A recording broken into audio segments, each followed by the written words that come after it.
Hoje você vai conhecer uma tese que teve como objetivo investigar a existência de uma indústria cultural religiosa que, por sua vez, cria mecanismos para a inserção e oferta do sagrado no mercado de consumo contemporâneo. Mas estaria o autor desta obra a defender que um instrumento legal adequado para a defesa dos interesses, digamos que de boa-fé, é o Código de Defesa do Consumidor? A tese em debate hoje no Academia é do Dr. Ivan de Oliveira Silva. Relação de consumo religiosa, a vulnerabilidade do consumidor de bens simbólicos de religião e a sua tutela jurídica por meio do Código de Defesa do Consumidor. Tese apresentada à Universidade Metropolitana de Santos para a obtenção do título de Doutor em Direito do Consumidor. Confira também parte da bibliografia base deste trabalho e as últimas teses e dissertações que estão disponíveis no mercado editorial. Para debater a tese, convidamos Bruna Cavalcante Lamonier Ferreira, advogada com atuação na área de Direito do Consumidor e membro do Brasilcom, Instituto Brasileiro de Política e Direito do Consumidor, e José Rossini Correia, doutor em Direito e Teologia. Quero aqui agradecê-los pela presença, por aceitar o convite da TV Justiça para participar do programa de hoje, para debatermos justamente esse tema tão instigante trazido pelo doutor Ivan, a quem, além de agradecer, peço para que faça, então, a apresentação do seu trabalho. Quero inicialmente agradecer o convite que me foi formulado pela TV Justiça para aqui discutir a respeito de alguns tópicos da minha tese de doutorado, onde eu sustento que na relação entre fiel e organização religiosa aplica-se o Código de Defesa do Consumidor. Quero apontar também que já há algum tempo eu venho analisando as interfaces do campo religioso com o chamado capitalismo de consumo. E por conta disso, com base em alguns teóricos, e ressalto de antemão qual é o meu referencial teórico nessa pesquisa, que se relaciona com a Escola de Frankfurt, Pierre Bourdieu, dentre outros teóricos das relações de consumo e o mercado capitalista. O grande enfrentamento necessário aqui é demonstrar a existência de relação de consumo entre o fiel religioso e a organização religiosa. Por conta disso, o meu grande desafio foi demonstrar que existe, de certa maneira, a presença de uma indústria cultural religiosa destinada a apresentar ao consumidor constantemente, de maneira quase que frenética, produtos e serviços religiosos. Então, por conta disso, para estabelecer a chamada relação de consumo religiosa, eu concebi alguns termos específicos e, a partir dessas concepções, eu fiz uma vinculação destes termos e expressões com o Código de Defesa do Consumidor. Então, por conta disso, eu peço neste instante a atenção de todos para discutir um pouco a respeito da chamada relação de consumo religiosa. Eu fiquei extremamente feliz em cunhar alguns desses termos, porque eu tenho observado cada vez mais que existe um mercado de consumo especializado no Brasil e no Ocidente de um modo geral. Mas nesses termos vale ressaltar que quero aqui me prender à chamada relação de consumo religiosa em território nacional. Pois bem, na relação de consumo convencional, na chamada relação de consumo secular, nós nos deparamos com três elementos: o consumidor, o fornecedor, produtos e serviços. No chamado mercado de consumo religioso, ou na chamada ainda relação de consumo religiosa, nós também nos deparamos com estes elementos. Assim nós temos o fiel consumidor, que é aquele que se destina ao consumo de produtos e serviços religiosos em um mercado de consumo especializado. Eu costumo dividir este fiel consumidor em três segmentos.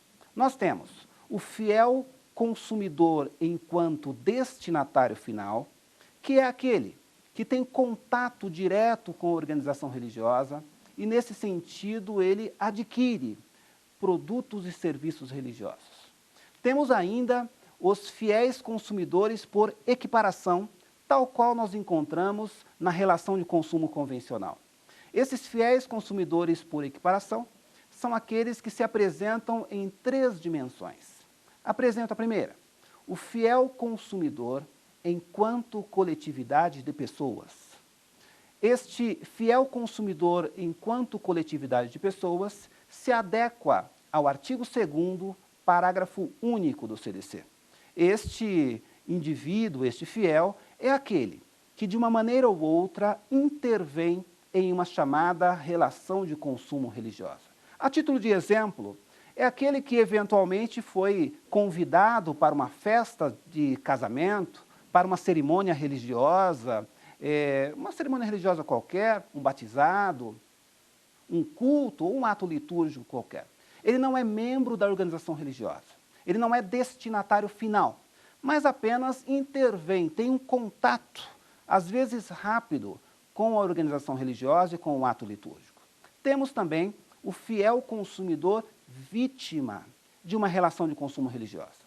Observemos o seguinte, este fiel consumidor vítima de uma relação religiosa se adequa ao artigo 17 do Código de Defesa do Consumidor, que impõe que o consumidor que de alguma forma ele venha sofrer algum abalo em seu patrimônio ou em sua esfera extrapatrimonial, ele é considerado consumidor por equiparação. Assim, o fiel consumidor vítima é aquele que, por exemplo, mora próximo a alguma organização religiosa e lá ele eventualmente é atingido pela poluição sonora que em dado momento é apresentado ou se manifesta no ato litúrgico. Posso ressaltar também o fiel consumidor que é alcançado pela oferta de produtos e serviços religiosos. Quais são estes fiéis consumidores? São aqueles que, por conta de um evento midiático, se deparam com a oferta de um produto ou serviço religioso. E nós encontramos isso hoje bastante presente no nosso cotidiano. Haja vista que basta, em muitos locais do Brasil, ligar a TV, ou ligar o rádio, ou mesmo acessar a internet e verificarmos oferta de produtos e serviços religiosos aos montes. Há ofertas em todos os segmentos, em todos os sentidos. Então, neste caso, esta perspectiva nos representa a terceira dimensão do fiel consumidor. Do outro lado, nós nos deparamos também com aquilo que eu denomino de instâncias promotoras do sagrado. Quais são as instâncias promotoras do sagrado? As instâncias promotoras do sagrado são as detentoras do capital simbólico de religião. Ou numa linguagem mais próxima à teoria geral do direito civil, são as organizações religiosas. E nós encontramos no Brasil, em decorrência do direito fundamental à liberdade religiosa, um direito precioso, nós encontramos uma espécie de explosão de constituição de organizações religiosas pelo Brasil afora. Então, estas instâncias promotoras do sagrado, nesta relação de consumo religiosa, se apresentam enquanto fornecedoras de bens simbólicos de religião. Então, para sintetizar, nessa relação de consumo religiosa, de um lado nós temos o fiel consumidor em suas diversas modalidades, nós temos também a instância promotora do sagrado na condição de fornecedora e nos deparamos ainda com o que eu chamo de bens simbólicos de religião. Utilizo-me da expressão bens simbólicos de religião como um gênero dos quais se sobressaem duas espécies, os produtos simbólicos de religião e os serviços simbólicos de religião. Observemos, durante toda a perspectiva de uma relação de consumo, nós nos deparamos com produtos que se sobressaem ao seu uso comum, à sua utilidade. Quem adquire um veículo de último tipo ou um veículo de luxo, não está somente interessado em se locomover, existe um símbolo de sucesso sobre este produto, sobre este automóvel. Em todo o contexto do mercado de consumo religioso, nós nos deparamos também com uma forte simbologia. Na medida em que o sagrado e as suas simbologias foram expostas, estão à venda, estão em negociação no mercado de consumo religioso. Então, a partir daí, nós temos os produtos simbólicos que, de uma maneira ou outra, estão vinculados ao sagrado, e temos também os produtos, os serviços religiosos que também estão vinculados ao sagrado. Cito exemplos. Se eu escrevo um livro, o meu livro não tem uma representação simbólica com o sagrado, porque eu não sou o representante do sagrado enquanto escritor. Mas o livro de um líder religioso, um representante do sagrado, tem uma conotação simbólica, tem uma conotação relacionada à perspectiva de transcendência, de contato com o sagrado. Da mesma forma, um serviço religioso tem toda uma simbologia, um vínculo com o sagrado. Então, esses são os bens simbólicos de religião em suas categorias, produtos e serviços religiosos. E neste mercado de consumo religioso, para concluir, nós nos deparamos também com uma grande questão, uma questão de crucial importância, que é a vulnerabilidade deste consumidor de bens simbólicos de religião. Posso ressaltar 3 vulnerabilidades que se destacam de imediato. A primeira vulnerabilidade é a vulnerabilidade econômica. Esta vulnerabilidade econômica bem demonstra a perspectiva de que, cada vez mais, organizações religiosas vêm acumulando um capital, um potencial econômico muito acentuado. Ainda verificamos a vulnerabilidade técnica. O consumidor, ou como eu digo, o fiel consumidor, ele não tem o saber fazer. Ele não domina a técnica para a produção de bens simbólicos de religião. E, além disso, ele não participa. Se neste momento uma organização religiosa está preparando bens simbólicos diversos, tal qual a grande vigília deste ano, o grande conclave religioso, este consumidor não participa deste momento da produção e também não ordena a maneira que estes produtos e serviços serão dispostos no mercado de consumo religioso. E, para concluir, temos também a vulnerabilidade teológica. O consumidor de bens simbólicos de religião, ele não domina o conhecimento teológico, que é muito específico. É muito comum, eu costumo dizer, nós encontrarmos, no âmbito do cristianismo em especial, fiéis consumidores que, mesmo vinculados à organização religiosa por anos e anos a fio, ele terá dificuldades para responder questões específicas do campo teológico. Por conta disso, se questionarmos para um fiel consumidor qual a diferença de termos como transubstanciação, consubstanciação, presença real de Cristo na Eucaristia ou na ceia, fatalmente ele não conseguirá enfrentar essas questões. E, por conta disso, tenho sustentado já há algum tempo que o diploma legislativo adequado para a tutela deste fiel consumidor em um mercado de consumo religioso é o Código de Defesa do Consumidor, um instrumento mais adequado, portanto. Bem, agradeço ao professor Ivan de Oliveira. Daqui um pouquinho nós vamos entrar na fase de debates. Por hora, vamos conferir parte da bibliografia base deste estudo. Eclipse da Razão, Max Horkheimer, editora Centauro Editora. O Poder Simbólico, de Pierre Bourdieu, editora Bertrand Brasil. O Sagrado e o Profano, a Essência das Religiões, de Mircea Eliade, editora Livros do Brasil. E nós vamos a um pequeno intervalo e voltaremos em instantes. Até já.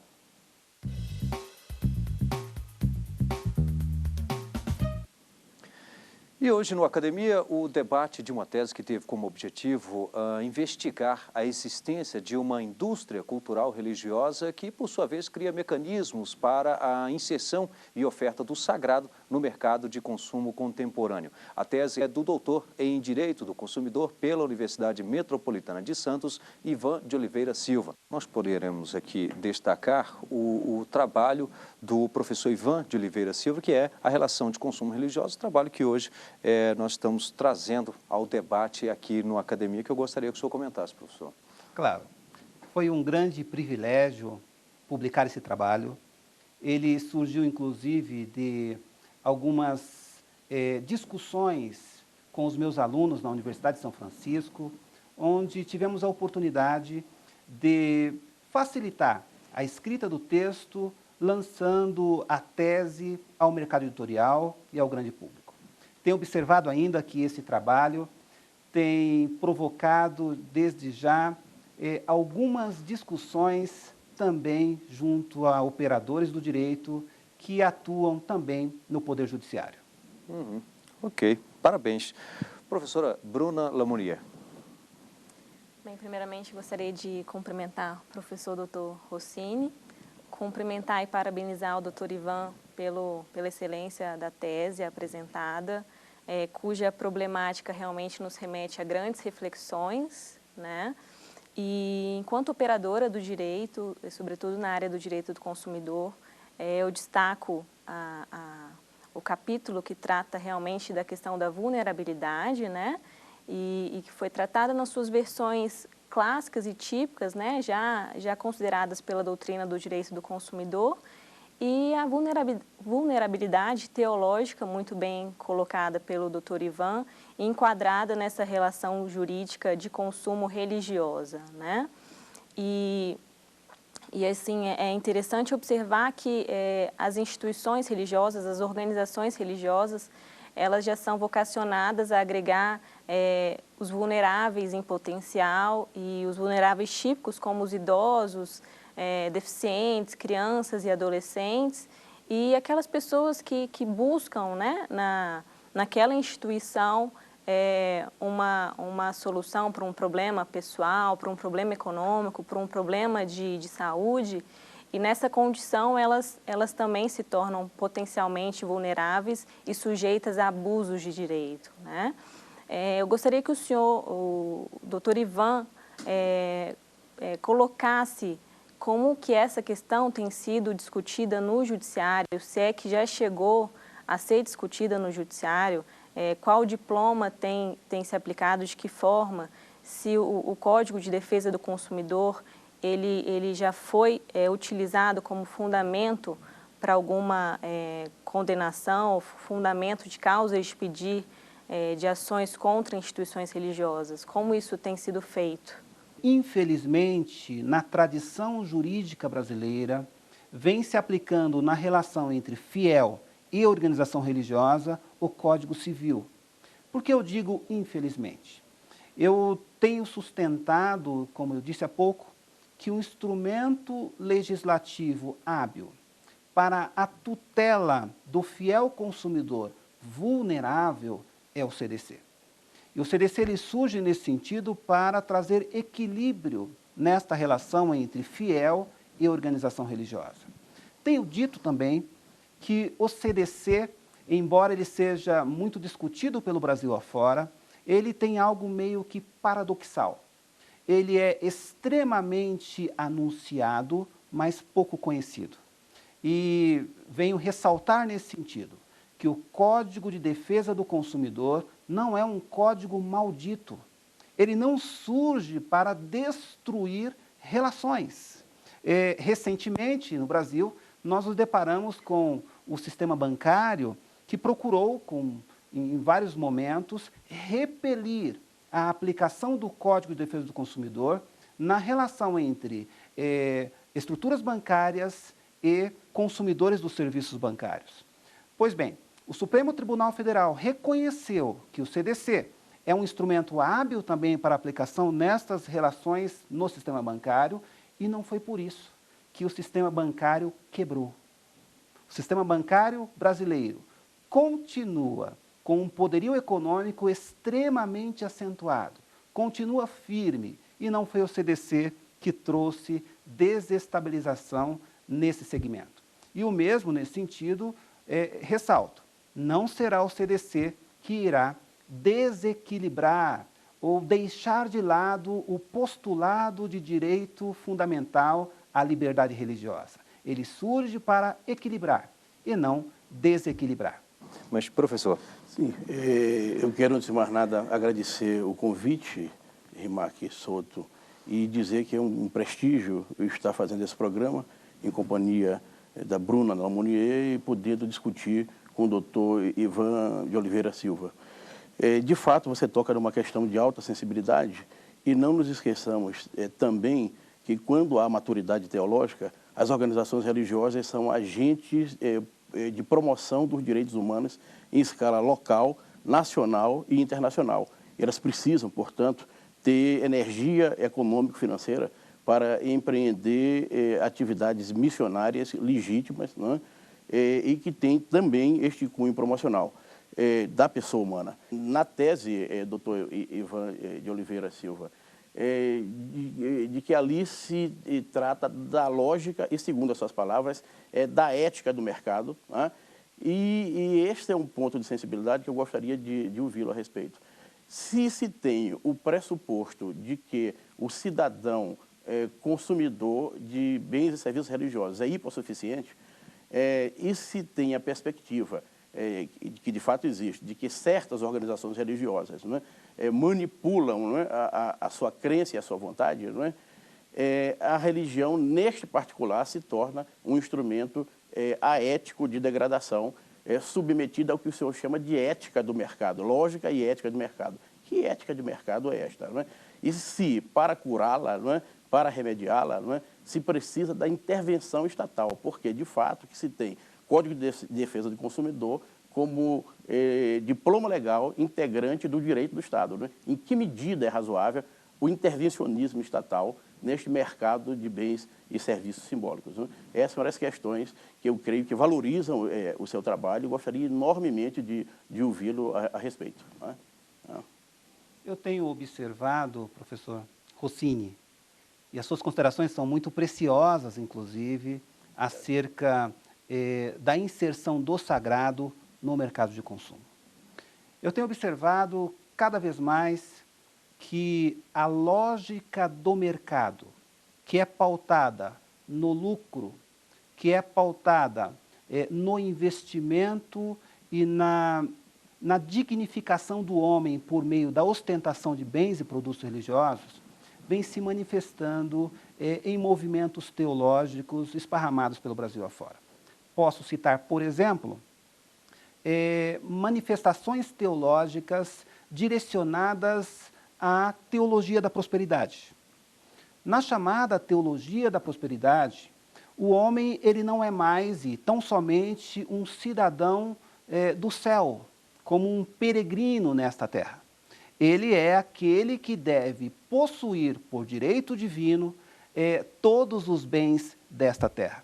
Então, por conta disso, em um contexto em que as pessoas, ou o homem comum, cada vez mais se identifica enquanto consumidor, e hoje eu costumo dizer ainda o seguinte, para o homem comum, a perspectiva ou a ideia de dignidade está diretamente relacionada ao ato de consumo. Então, quanto mais se consome, mais o homem comum se sente digno. A perspectiva de cidadania, ela, nesses termos, está diretamente vinculada nesta ética de mercado ao ato de consumir. Então, por conta disso, o fiel consumidor, que já está dobrado a esta ética de mercado, com a mesma sagacidade que ele circula nas vitrines dos shopping centers, ele perambula de organização em organização religiosa em busca da satisfação do seu interesse de consumo. Então, e digo isso com todo o respeito às estruturas religiosas do nosso país, eu também falo como teólogo, e nesta concepção eu tenho, de maneira muito nítida em minha consciência, que A opção religiosa está vinculada, inclusive, ao direito de personalidade do indivíduo. Então, na medida em que, no mercado de consumo, tudo se torna objeto de consumo, hoje consome-se corpos em muitos programas de TV. Hoje se consome absolutamente tudo, inclusive pessoas se tornam objeto de consumo. E diante disso, infelizmente, o sagrado também foi inserido no mercado de consumo, onde a perspectiva de dignidade passa pelo ato de consumir cada vez mais, inclusive bens e produtos religiosos. Então ficam aqui as minhas considerações. Eu faço votos que a aplicação do Código de Defesa do Consumidor ela venha no sentido de equilibrar estas relações de consumo, no sentido de tutelar o fiel consumidor de algumas organizações religiosas que têm se aproveitado da vulnerabilidade extrema de cidadãos do nosso país afora. Obrigado, doutor Ivan, doutora Bruna Lamonier, também doutor Rossini Corrêa, muito obrigado. Lembro que você também pode participar do programa Academia, inclusive com a sua sugestão, e caso você tenha também um trabalho e queira trazer aqui no Academia para ser debatido, mande um currículo para o endereço academia@stf.jus.br e nós entraremos em contato. Obrigado e até o próximo programa.